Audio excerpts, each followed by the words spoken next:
Сайн уу манайхан. Өнөөдөр бүгдээрээ 2012 онд гарсан өсвөр насны залуусын хайр дурлал тулгамдгүй асуудлуудын талаар өгүүлэх First Time гэдэг киноны төвчлийг сонсноо.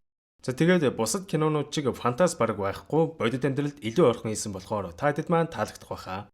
За одоо кинонд орцгоё. Киноны эхлэл дээр манай гол дүр Дэйв нэг үдшилгийн гадаа ганцаараа зогсож идэг. Тэр сургуулийнхаа хамгийн алдартай охин Джейн сайн.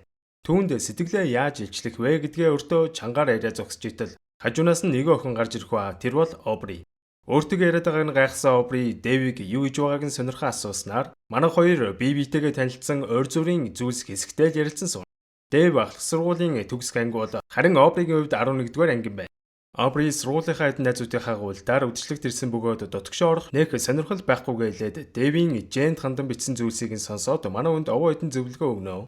Эмэгтэй үнтэй харьцаагаар сандраад байдаг Дэв маань Обритай харин төвгүүх ойлголцож ердөөсөө сандрахгүй байгаа даврам орон өөрийгөө зоригжуулахын тулд хоёулаа бүжгэлэхгүй гисээр байгаад харанхуй гудамжинд зөөлхөн дуун дээр бүжгэлж итэл цагдаа нар ирэн тэнд байх хүүхдүүд бүгд л сандралдан гүйлдэцгэж эхэлдэг. Манай өрч бас сандрангуйж итэл Дэвин краш Джейн сургуулийнхаа хамгийн кул залуугийн машинд суудсан явж байгааг хараад Дэвин царай бараагаал явчихно. За тэгээд Абригийн гэр эндээс холгүй болохоор хөргөж өгөхөөр алхах ба Дэв сургуулаа төгсөөд Нью-Йорк хот руу очиж Колумбиг сургууль сурах гэж байгаагаа хэлдэг. Харин Абри өөрөөс нь нэлээд ах найз залуутай гэдгээ хэлэх ба чи янз бүрийн битгий одоод байгаарай би найз залуутай хүн шүү гэж хэлээд манай хоёр нэлээд алхсаар Абригийн гэрийн гадаа ирдэг. Манай хүн амхандаа дугаарыг авах гэж нэлээд сандран төгдрөө явж итэл хоёулаа манайх руу орох уу? Манай гэрийнхэн унтцсан байгаа гэж авдیں۔ Манай хүн ямар охины өрөөнд амьдралдаа орж үтсэн ч биш юу ч болоод болог гэж бодоод дагаал орлоо. Мань хоёр томчуудыг дурайн вайн уунга пянц тоглоулан өөрсдийнхөө сонирхолтой дуртай зүйлсээ ярьж эхлэх ба Абри хуучин сэтгүүлийн цаас хаачлан сонин содон бүтээл хийдгээ хэлэх бөгөөд гинтэл чи хүнтэй унтаж үзсэн үү гэж асууна. Энэ асуултанд Дэв балмагдан сандарч "Гүй үзээгүй" гэд үннээ л хэлдэг. Тэгсэн нөгөө Абри чинь Дэвийг тэрвэрэдэг гэж гуугаад энэ хоёр хэсэгтэй л хэвтэх бөгөөд Дэв өмнө нь охин тэрвэрч үзээгүй хүн чинь зүрх нь хүчтэй зөхлөөд хөлс нь гараад эхэлнэ. Обригийн хувьд найз залуутай ч нөгөөх нь ердөөсөө романтик биш юм гинэ. Харин Обригийн үсэд байдаг романтик залуу нь манай хүн байж таарад байгаа байхгүй юу? Даанч мань Дэв сайн охинтой өөрөө ч найз залуутай болохоор багч гисэн романтик мэдрэмж авах гээл ингэж байгаа бол тоо. Жохон тэрвэрч хэвтнэ гэж бодсон ч нэг мэдсэн өглөө болчихжээ. Гэрийнх нь одоо босоор гэж хаалга цохоор нь манай хүн сандарч байгаад нөгөө Виног нь асгачнөө. Обри ч уралцах шиг болов яав чи цонхоор гар гэж шавдуулсаар байгаад яг л классик романтик кинон дээр гардаг шиг цонхоор нь гараад хоёр давхраас нь үсрээл буулаа. Гэхдээ Дэйв Обригийн утасны дугаарыг авгүйгээ санах ба хоёр найзтайгаа уулзан өчигдрийн болсон явдлаа ярихад нөгөө хоёр нь бүр шок. Мөн найзаагаа охины өрөөнд хонсныг нь сонсоод за чи одоо л наад охиноо дэгээдэд ав. Чамд дахиж ийм боломж олдохгүй шүү. Гэтэл нөгөөдгөнд нь дугаар нь байдгүй. Тэгээд сургуулийнхаа хамгийн их хүн таньдаг нөхөр рүү залгаад Обригийн дугаарыг асуутал өнөөхөн зөвхөн гэрийнх нь утасны дугаарыг л олж өгч чаддаг. Дэв, манай өөртөөгөө орой кино үзнэ үстэй. Гэхэд би амжихгүй баха гээл гэрлүүгээ яарад орж ийн. Орвгүй юу Абигийн гэрлүү залгахад аав навнаа. Сайн байна баха. Би Обригийн найз байгаамаа. Ярьж болох болов гэж сандран байж ашгүй Обритой ярьдаг. Яг юу гэж ярихаа мэдэхгүй байсан болохоор сайн уу чи дэжгүй юу? Би гэрлүүгээртээ дэжгүй явж ирсэн шүү. Гэд нэх явцгүй юмнууд ярьж ийснаа. Обри найз залуутайгаа кино үзэж байгааг нь сонсоод би ч бас кино үзнэ шүү. Хальт кино театрт тааръя гэж хэлээд тасалдаг. Обри өөрхий дөнгөж 11-р анги болохоор аав ээжээсээ орой гарч болох уу гэд зөвшөөрөл аваад гарах ба Рони гэд найз залуу нь энэ нөхөр. Харбас ер нь бүтггүй барийн нөхөр байгаа үстэй те. Нэг рок комплект байдгийн гинэ. Тэгснээ ер нь л нэг тийм жоохон бие тоосон байрын юм шиг эсвэл тийм хөтөн хүндий юм шиг нөхөр байв. Дэв хоёр найзтайгаа кино театртаа ирсэн Обри хизээ ирэх юм бол гэвжитэл Дэвин краш Джейн найзуудтайгаа авч идэг шүү. Бараг бүгд нэг дор цуглаад байгаа мó ашийн. Дэвиг хараад тэрвэрч аваад учир зүггүй байх ч нэ гэж бодтол мань Джейн Дэвиг эр хүний нүдээр биш зүгээр л сайн найз гэж хардаг байгаа байхгүй юу. Энэ шаргал үстэй охиныг хүн байхгүй болохоор киногоо үзэж дуусчаад манад шоу туул гэж авч ийн. Гэтэл энэ үед Обри найз залуугаа дагуулan гарч ирээд тэр хидтэй танилцах ба яалтчгүй Рони энэ хидээс хамаагүй ах болохоор муусан бацканууд гисэн хандлагатай нэг тийм дээрэнгүү өнгөөр харьцаад байна. Обри найз залуутайгаа өөр кино үзэх ёстой байсан ч найз залуугаасаа гуйсаар угаад Дэви үзэж байгаа киног үзэхээр болж энэ хэд бүгдээрээ нэг танхимд нэг кино үзцгээдэг.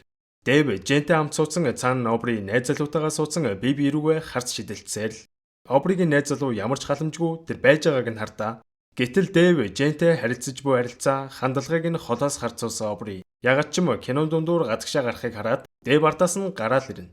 Обри эртээд цонхоор үсрүүлсэндээ уучлалт гуугаад эцэст нэг юм дугаар өглөө ашгүй. Ягаад ч юм уу Дэвтэй уулзгаараа л 9 шидийн гинтэл яриад эхэлдэг бөгөөд өөрийнх нь найз залуу Дэв шиг түүнийг сонсдгоо болохоор уулзах завшаан гарсан дээр нь л хамаг юм ярьж байгаа бололтой. Мань хоёр 9 шидийн яриад сууж итэл Рони гарч ирснээр яриаг нь таслах ба Дэв үргэлжлүүлэн Обритай хамт баймаар байсан болохоор киногоо дуусгаад манай найзын үдшилтэд явах уу гэснээр энэхэд бөөндөө нөгөө шаргал өстэй охиныг эрт ирцгээдэг. Нөгөө Рони ч баах 10 жилийн хөлтөд суулгацсан амьдрал ёстой ийм байдаг байхгүй юу? Энтергээд их л цэцэрхэн балаа юм яриад эхлэхэд Обри Джейнтэй хэсэг хугацаанд ярилцсанаа. Джейн нилээн уудсан тэр хоёр Дэвийн талаар ярих ба Джейн Дэвийг ердөөл бүх зүйлийг сонсдог найз гэж авч байна. Тэгснэ банд нар намайг кинонд журдгүү. Бүгд л унтах гээд байдаг. Надад хайртай хүн гарч ирдгүүн бах та. Гэх үед Обри гайхан Дэв чамд сайн штэ гэж хэлэх гэж байгаад ягаад ч юм болчдөг. Харин дотор Рони Дэв хоёр ярилцж байх бөгөөд Рони Обритай унтах гэж нилээн хичээсэн чи Обри зөвшөөрөхгүй байсан гинэ.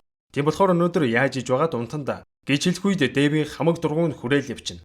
Дэв ч тэр дөрөө Обри дээр очин Ронитой битгий унтаарай. Наа чи чамайг ашиглах гээд байх шиг байх шүү. Гэхэд Обри харин зөрж би охин бие найз залуудаа өгөхгүй яах юм бэ? Гэд бахарна наад залуу чинь чамд хэрэггүй. Муу хүн юм шиг байна. Гэд ярилцаж байхдаа яг үнсэлцгчийтэл Рони гарч ирснээр тэр хоёр бөөн зодоонуудын болох шахнаа.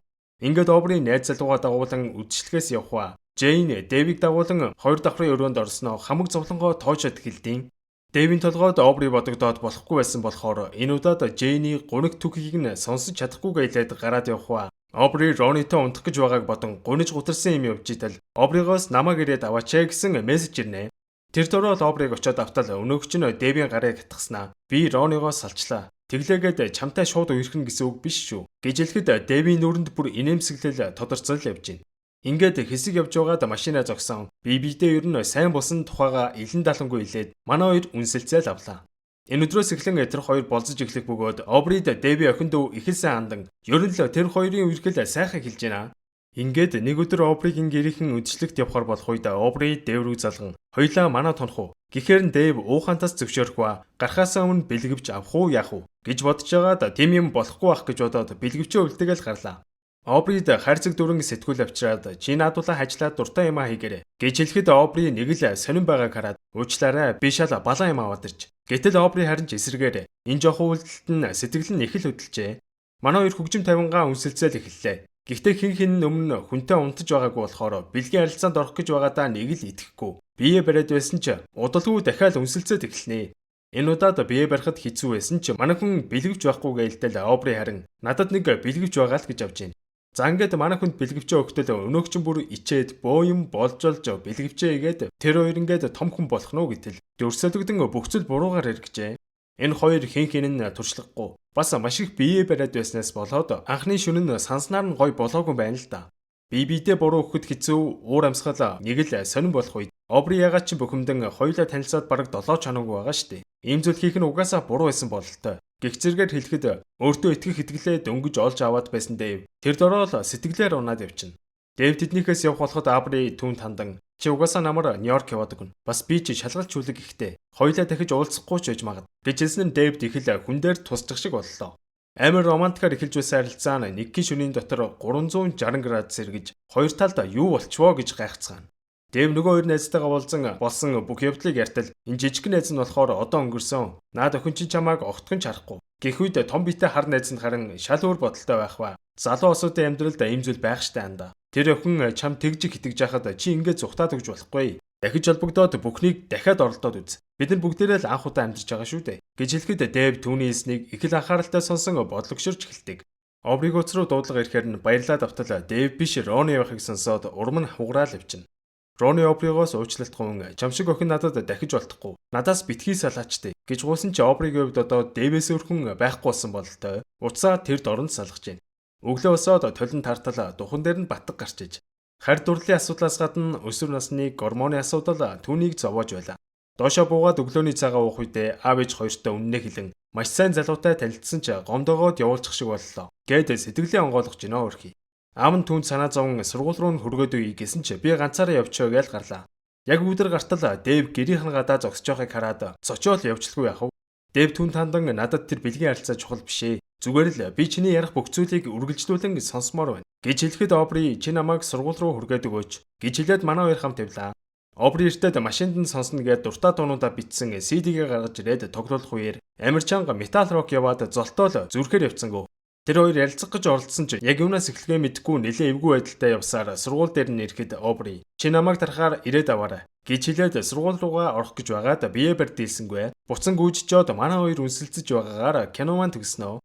За тэгээд манай үзэгч нар дунд маань өсвөр насны дүүнер маань нэлээд байгаа юм шиг байлээ. Тэгээ та дэдээ хандж хэлэхэд ер нь энэ кинон дээр гардаг шиг том хүн болох гэж яаралгүйгээр өсвөр насндаа хийж туршиж үзмээр байгаа зүйлээ үзэж өөрийнхөө сонирхлыг сайн хөгжүүлээрэй гэж зөвлөе.